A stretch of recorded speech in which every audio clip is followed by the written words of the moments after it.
So I thought I'd do a video on navigation. Before we get onto the map and the compass and obviously the key components, then a little bit of my personal thoughts anyway, why navigation is so important. Excuse me for looking down, but I've got notes underneath so I don't forget anything. So, you know, there's a lot of people that just go out there and walking past and think, why do I need to navigate? 99 times out of 100 you don't. But Dartmoor is very, very well known for its changing weather and changing rapidly. You'll be out on the path, you can still get lost. So basic navigation skills, you know, worth having. Also, if you're going to go out and do actual, you know, the proper walking across the moors, across open moorlands, you have to be able to navigate. No questions, no ifs, no buts. You have to be able to navigate. So learn the skills. And why do you need to navigate? Obvious ones, you know, you need to know where you're going. If you're going to walk a route, you need to know how to find from point to point. But, you know, if you get lost, if you know where you are and you can navigate, you can get yourself out of that situation. Or, worst case scenario, if you get lost and you have to call for help, call Dartmoor Rescue, for example, then you can tell them your location, or at least your rough location, and they can find you pretty easily. No good phoning Dartmoor Rescue and going, yeah, hello, I'm lost on Dartmoor. You know, Dartmoor Rescue are very, very good and very professional, but they need a little bit more information than that. So, without further ado, let's move on, shall we? So phase one of this video, the map. By far the most important navigation tool. Obviously, to do full-on navigation, you need a map and a compass. But there's no point having a compass with a map if you can't use a map in the first place. So map, I think, is most important. Also, on days of clear visibility, you don't even need a compass. I'll go out walking quite happily all day on clear visibility and just use a map. I will not even take the compass out of my pocket or my bag or wherever I seem to have stored it. So learn the map first. OS, the most common map. I would say the most well known, what I always use, so that's what we're going to concentrate on in this video. Now, this is where it starts to get a little bit complicated, because maps are obviously broken down from big areas, going down smaller and smaller to more accurately pinpoint your position. So they start on a 500 meter by 500 meter square system labeled A through to Z, but negating the letter I. This covers a vast area, far bigger than Great Britain.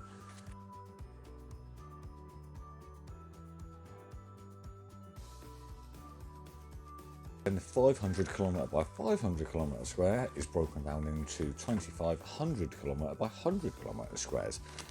They follow the same system of A through to Z, negating the letter I. So you can now break down from, you know that 500 kilometres squared, you're in the letter S, for example, because we're on Dartmoor. Then within the letter S, you are in X. So your 100 kilometre by 100 kilometre region is SX, or Sierra X-ray. Then we go into numbers.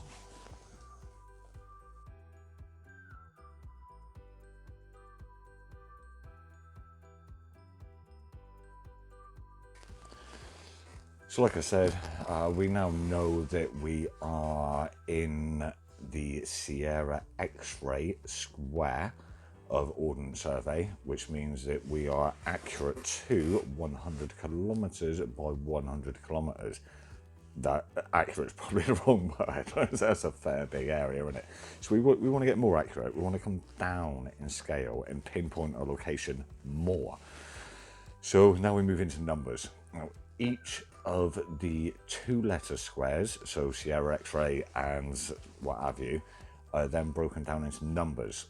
So Sierra X-ray is 0 to 100 in eastings and 0 to 100 in northings. Now, eastings and northings, this is important, very, very important, because taking grid references, you need to differentiate between the two. Northings and eastings then. Now, this is a little bit confusing, but on your map, you've got grid lines.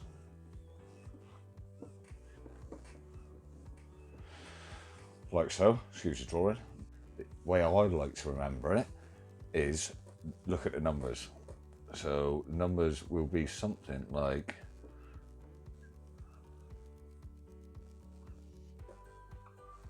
right, whatever way the numbers are going, the direction they're going. So these are going 1, 2, 3 that way. They're pushing. They're striving towards. They're adventuring towards the east. So they're eastings. Vice versa, these are adventuring towards the north, so they're northings. Right?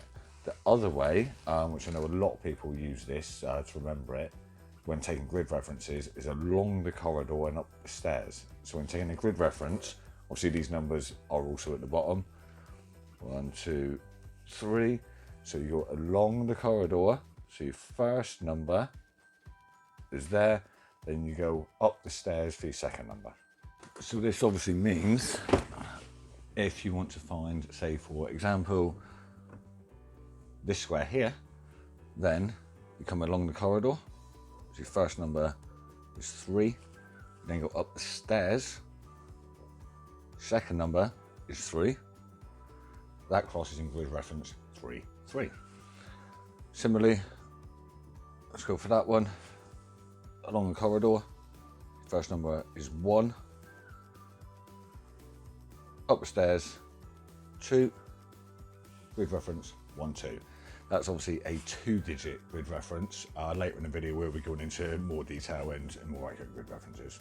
Right, so we're getting there. We're getting down to smaller and smaller areas. I know this might be dragging on a little bit, but it's important to understand right from the start, right down to the finish, I think personally anyway, so you've got a complete understanding of how maps work.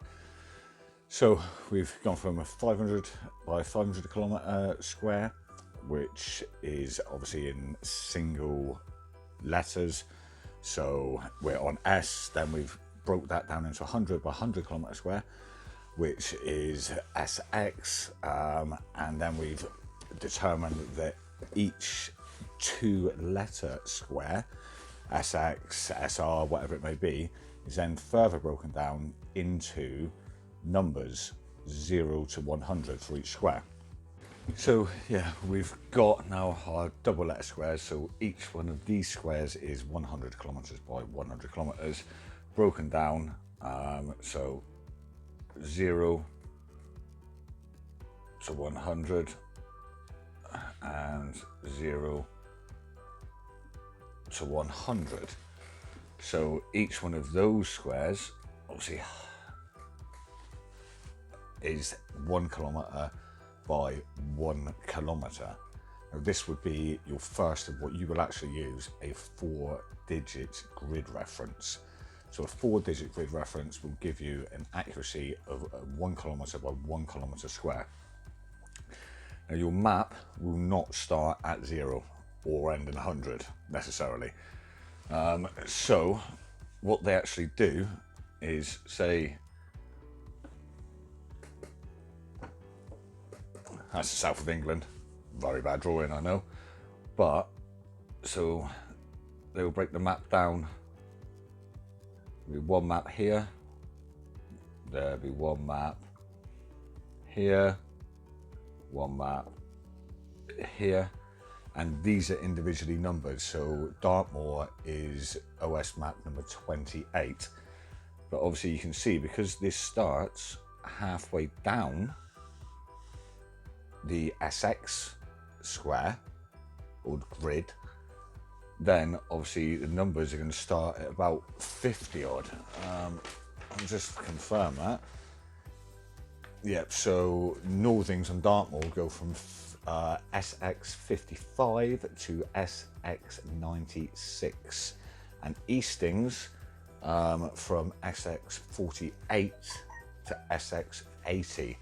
So although a little bit confusing on a larger scale, you're only going to be looking at your map. So basically everything I've just said, although not really relevant for reading one particular map, is good knowledge to have. You understand how the whole system works. Right, now onto the fun stuff, actually map reading. Right, so now, hopefully, after that, admittedly a bit boring little section of the video, you now understand the process of where a map comes from, how it's divided, and that hopefully will become useful to you at some stage. Now let's move on to the actual individual map. So, without further ado, grid references. Right, now, grid references, as we explained earlier, then we go along the corridor, we go up the stairs. So all what we undertook earlier was a 2-figure grid reference, using obviously the northings and the eastings. Now, grid references, 2-figure, not heard of, because all maps, or OS maps at least, are that they are 2 numbers on each. So all the northings are 2 numbers and all the eastings are 2 numbers. So 4-figure grid reference is the very basic one. So if we look at this,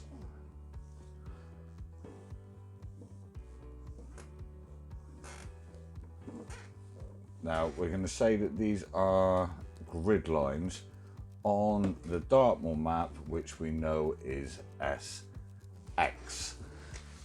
So, for example, on Dartmoor, then the northings, we're going to say started at 55, aren't we? So we're going to go 55. So that's telling us, because we know the map starts there, then we are in the very, very bottom left-hand corner of the map, because it's the origin of the northings and the origin of the eastings.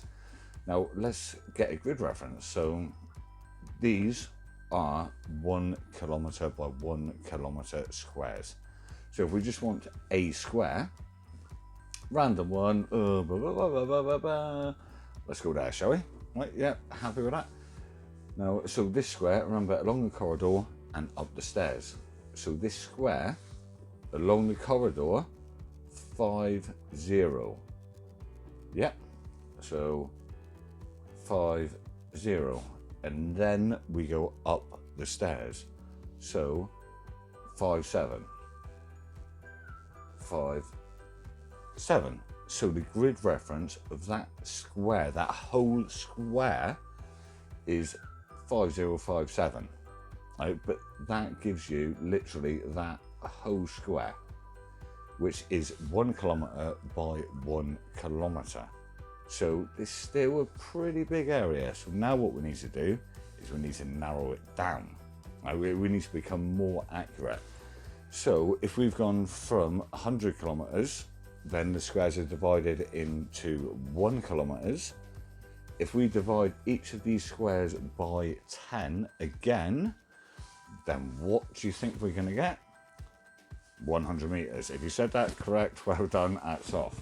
Right, so each one of these squares is now divided into 100 meters by 100 meters. So 10 by 10. I know that's not 10, but it's an example. Right. So now, if we want a more accurate reading, then what we do is, say, for example, let's pick that dot there. So we need to go along corridor again. So 50. Now, how far along is that dot within that square? If we say that that's the halfway point, right? I'm going to say about, so obviously if this is divided up into 10, I'm going to say it's about 3. Yeah. If that's 5, that's about 3. All right. So 503. Now, this is a 6-figure grid reference, which, again, like I said, is accurate to 100 meters or 100 meters. Now we've gone along the corridor, so now let's go up the stairs. So our baseline on our northing is 55, but if that's the halfway point, let's say 3 again for easy numbers. All right, so 5, 5, and then divide that, so it's 3. 5, 5, 3. So now our 6-figure grid reference, which is accurate to 100 meters by 100 meters, of this particular dot there is 5, 3, 5, 5, 3. So now we're at 100 meters by 100 meters. Still not massively accurate, but it's a lot better than 100 kilometers by 100 kilometers. So we're getting there now, aren't we? We're getting accurate. So if the 6-figure is accurate to 100 by 100 square meters, then obviously each one of those 100 meter by 100 meter squares, then to go into an 8-figure, is divisible by 10 on both ways. So that would give you an accuracy of 10 meters by 10 meters. So say 6-figure grid reference 100 by 100 meters square. Yep. So 8-figure grid reference is 10 by 10 meters. And so if we were to go up to a 10-figure grid reference,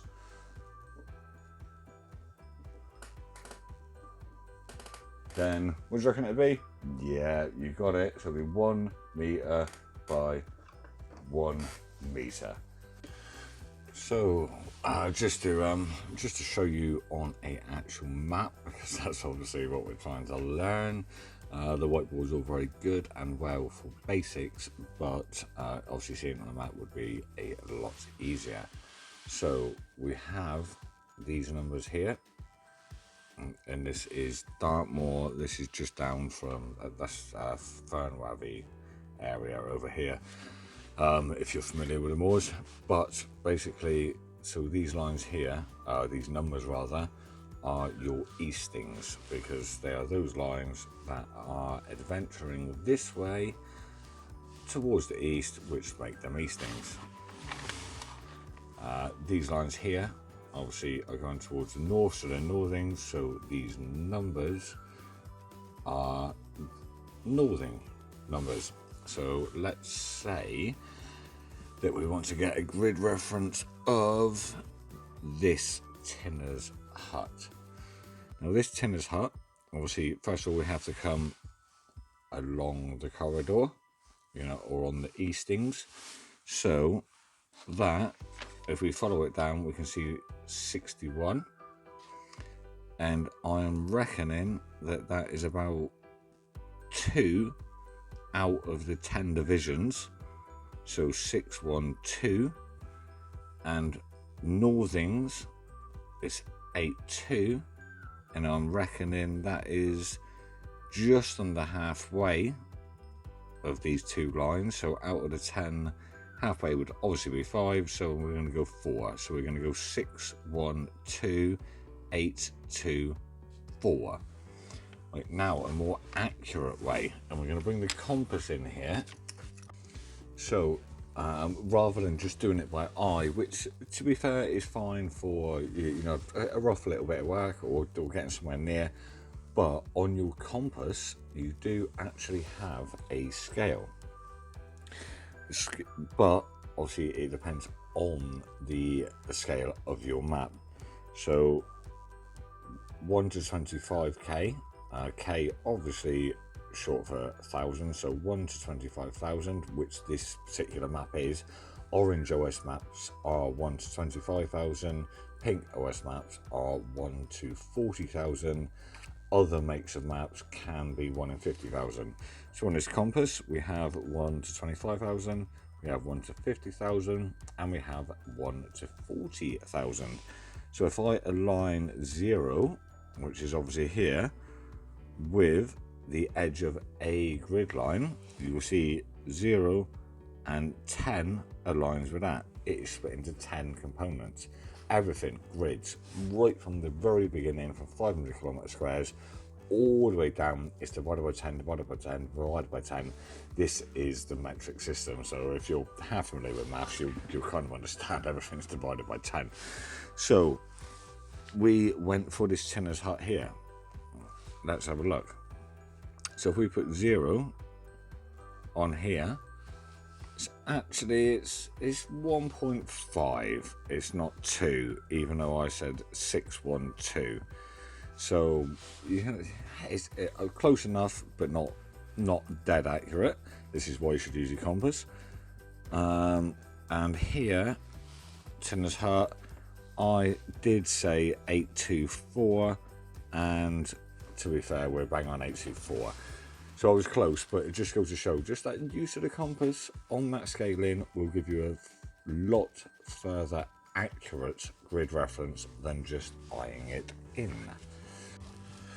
So another quick example of taking grid reference, because hopefully with everything we've covered so far, you should be able to see this. It's quite self-explanatory once you know your eastings and your northings, or along the corridor and up the stairs.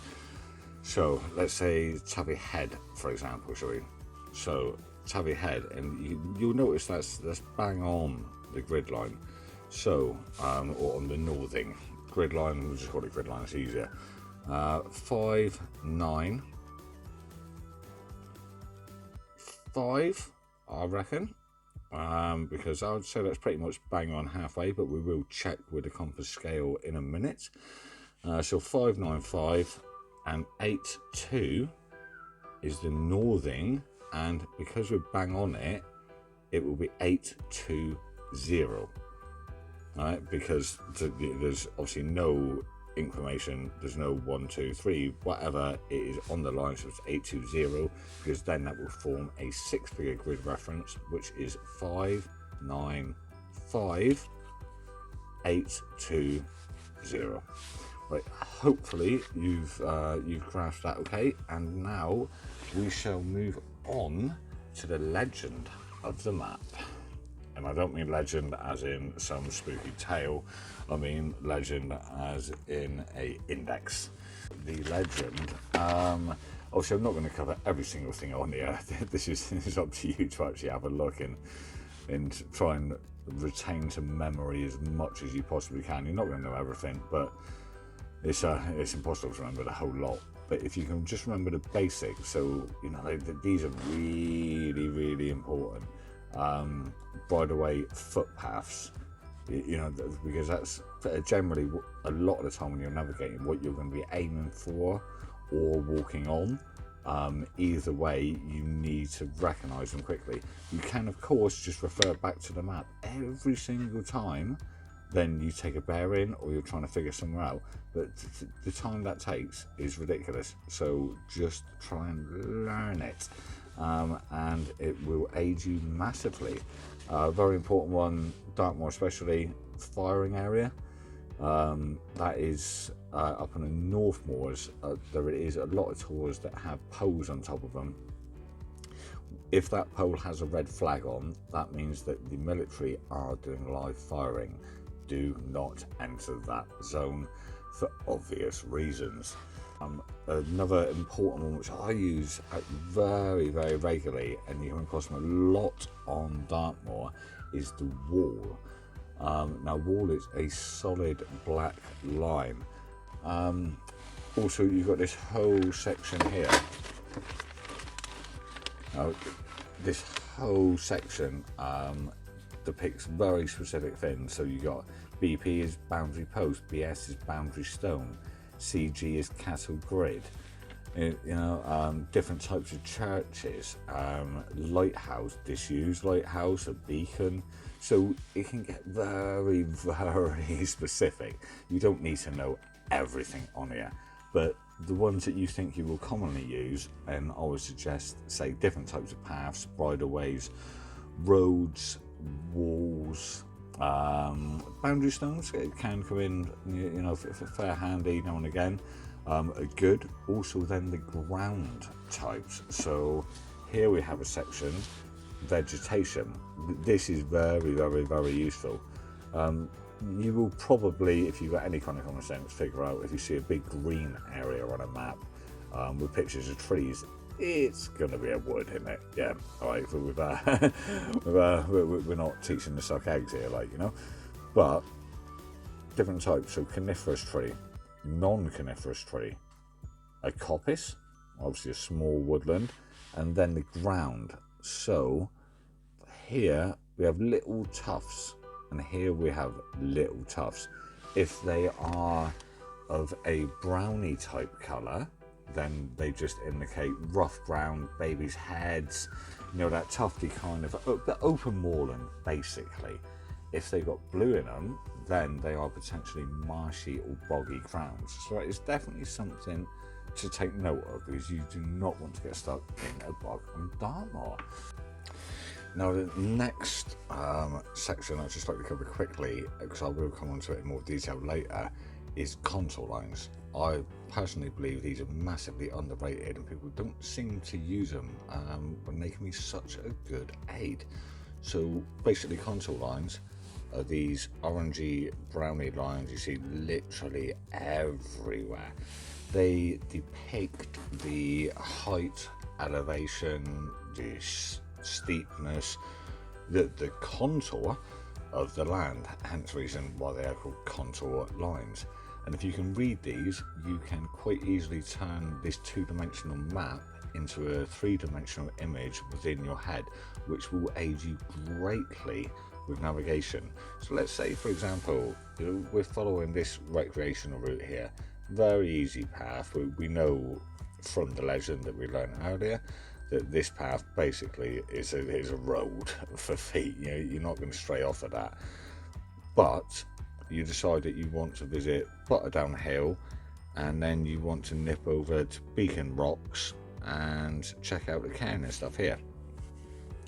So we've got bearings and stuff, which again we will come on to later, but in terms of contours, you get to this corner and you can see, I don't know if you will pick it up on the camera, but that one says 330, so that one's 340, that one says 350, so that they are in 10-meter elevation increments. So you can tell by this that you're going to go uphill to Butterdown Hill. Then if you want to skirt across to Beacon Rocks, then you're going to go downhill and then back uphill. There's a valley in between, or a coombe, whatever you would like to terminology, whatever your terminology is. You can see there's a river in there, so this is all about deciphering what the map shows you and using that to your advantage.